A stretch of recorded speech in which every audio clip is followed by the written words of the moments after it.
Does this Indian women's team have what it takes to lift the World Cup for the very first time? The Indian women's team in the ODI format have been in incredible form. If you look at it in terms of win-loss ratio, this year has been the fourth best year in the history of Indian women's cricket in the ODI format. Not only did we win the Tri-Series couple of months ago, we had a historic win in England against England, winning the series 2-1. Now before we get into the team, look at the combination and talk about how strong we actually are. Hit that subscribe button. Ever since the 2022 ODI World Cup, India have been a force to reckon with, especially at home. I bring up these home numbers because the World Cup that is scheduled to happen now is going to be happening in India, and it is important to see how India has been able to do at home. In the 15 matches that we've played since, we've won 11 of these games and lost just 4. And barring the series loss where we got whitewashed by Australia at home, India has won every single series that it has played. We've beaten oppositions like Ireland, South Africa, New Zealand, as well as the West Indies. But even just specifically in ODI cricket, India has definitely had a good run.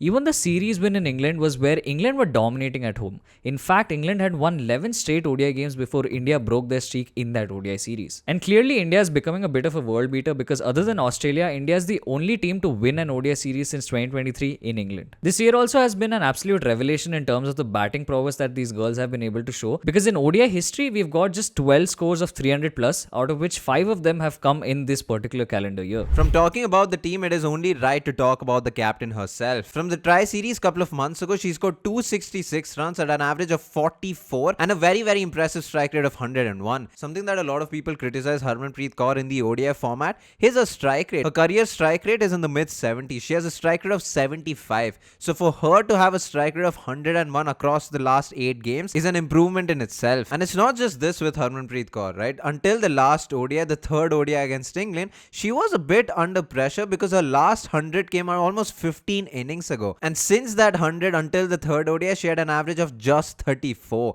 So she was slightly under pressure and due a big score. And this is exactly what she did in the third ODI. With the series leveled 1-1, she walked into bat at 81 for 2. What's interesting is if you look at the scoreboard, she did score that 100 of 82 balls. But what makes it eye-opening is the way she accelerated in the end. Her first 10 runs came in 22 balls. She scored a 50 of 54 deliveries. And by the time she reached 100, she had faced 82 deliveries. Which means her last 50 runs came in just 28 balls. And this is the kind of acceleration that is very important for the Indian team, because of course our middle and lower middle order are in form, but if she starts performing and can take the innings deep, India will always score big. One of the biggest positives in the last season has been the revelation of Pratika Rawal at the top of the order. With the openers facing some issues, especially when Shefali Verma was opening with Smriti Mandhana, Pratika Rawal's run has been exciting to watch. And to break it down, in just 14 innings that Pratika Rawal has played with Smriti Mandhana, they've already breached the 1000 run mark. This is something that Verma and Mandhana could not do across 25 innings. The average partnership that we've seen for Smriti Mandhana and Pratika Rawal during this period has been 77.5 runs for the opening stand.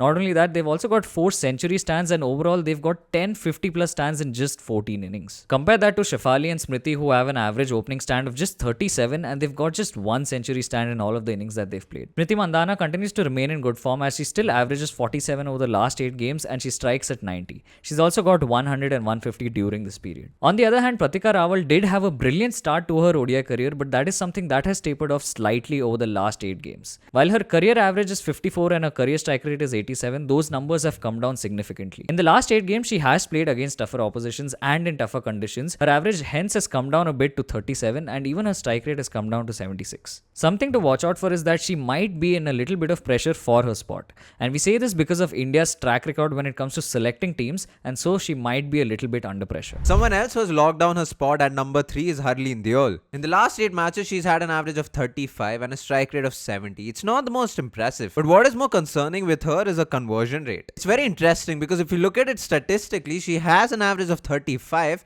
but she's gotten no 50s in the last 8 innings. In the last 8 innings, she's crossed 20 plus on 6 occasions. Of course, one of them is 48 not out, but apart from that, she's always found ways to get out even before reaching a 50. And batting at number 3, this becomes very crucial in case of an early wicket, where she not only will need to build a partnership, she will need to try scoring big. What is a positive is the fact that even if there is a wicket fallen and even if she can't score very big, she is able to build on some sort of a partnership with both Pratika Rawal and Smriti Mandhana. Because with Smriti, they have an overall partnership average of 59, which is impressive to say the least. But apart from that, they've had 300 plus stands. And even if Smriti Mandhana gets out early, she still has a good good partnership with Pratika Rawal. They have a partnership average of 44 and they themselves have 350 plus stands. So this just goes to show that she can bat for a longer period of time, but she just needs to score big herself. And if the top order wasn't already solid enough, from here we move to possibly the biggest trends and changes in this ODI lineup, and that's the middle and lower middle order. Especially the numbers of 5, 6, 7 have been able to rack up some amazing scores and at brilliant strike rates more importantly. It is impossible to look past the runs that Jemimah Rodrigues has been able to score since the 2022 ODI World Cup. In fact, for any batter who's played at the positions of 5, 6 and 7, Jemmy is the highest scorer in the world for these positions. Even in the last 8 matches, she's played with an average of 49.4, but more importantly, she's been striking at almost 110. Not only that, she's also got her second ODI century to go with that and also has a 50 in this period. Of course, she bats at number 5 for India and is doing the job beautifully, be it the finishing role or being able to anchor the innings. And from there, we move to India's explosive wicketkeeper bat, and that's Richa Ghosh, who comes in usually at number 6. Richa Ghosh has had a decent 8 matches where she's averaged about 26, but her value is in her strike rate and her ability to take the attack to the opposition. She scored with a strike rate of 133, and a knock that already stands out from recent memory is the 38 not out that she scored against England in that final ODI. She ensured that when she came in, she was able to support Harmanpreet Kaur and get India to a score of over 300. And this is also where Richa Ghosh's value will come into things, right? Every time India is somewhere around the 40th over or the 35th over and they need someone to be able to accelerate the innings, Richa Ghosh is the perfect person to come into this situation, or in cases where there are some hectic chases. Lastly, we move to Deepti Sharma, who usually bats at number 7. Since the 2022 ODI World Cup, she too has had a brilliant run with the bat, being the 4th highest scorer at the positions of 5, 6 or 7 in the world. In the 6 matches that she's played, she's averaged 72 and she's stuck at 99.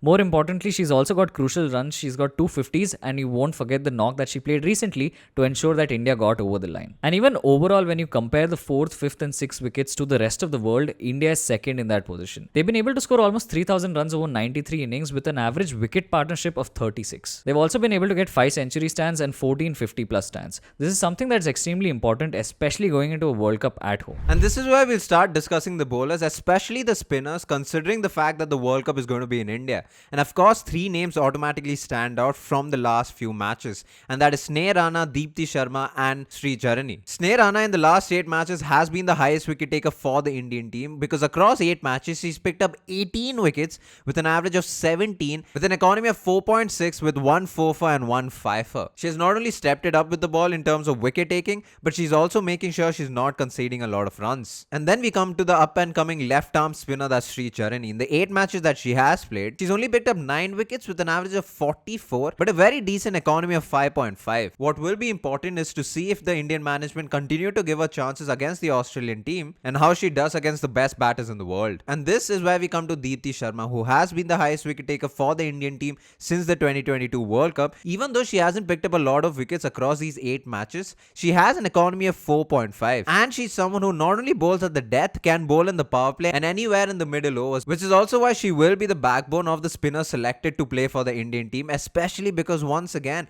the World Cup is in India. Someone else to keep a note of is Radha Yadav. She was part of the squad against England in the ODI series, although she only played 1 match, and across these 8 matches she has only played 1 match. If she does get selected and gets a chance, she's a handful not only with the bat, but she's also a tremendous fielder. She's one of the best going around. From all of these strengths, something that looked like a weakness with this Indian team was the fast bowling lineup, especially because of the injuries of Pooja Vastrakar and Renuka Singh Thakur. But what's been heartwarming to watch is the fact that the young guns have stepped up in the names of Kranti Gaud and Arundhati Reddy. In fact, Kranti Gaud in the last game against England in the ODI series, she got a 6-wicket haul, and across 4 matches she's picked up 9 wickets with an average of 17 and an economy of 5.8. Even Arundhati Reddy, even though she hasn't picked up a lot of wickets, she's not conceded a lot of runs, and this is what is important to be a fast bowler in the Indian conditions. In 4 matches she's picked up 3 wickets with a decent economy of 5.1. And someone else who could chip in with the ball and be a fast bowler for the team is Amanjot Kaur. She's a perfect utility player because not only can she bat, she has a batting average of almost 30 plus in the T20 format, but in the last few ODI matches that she has played, in 3 matches she's picked up 7 wickets. So not only can she give you a couple of overs, she can also start off with the new ball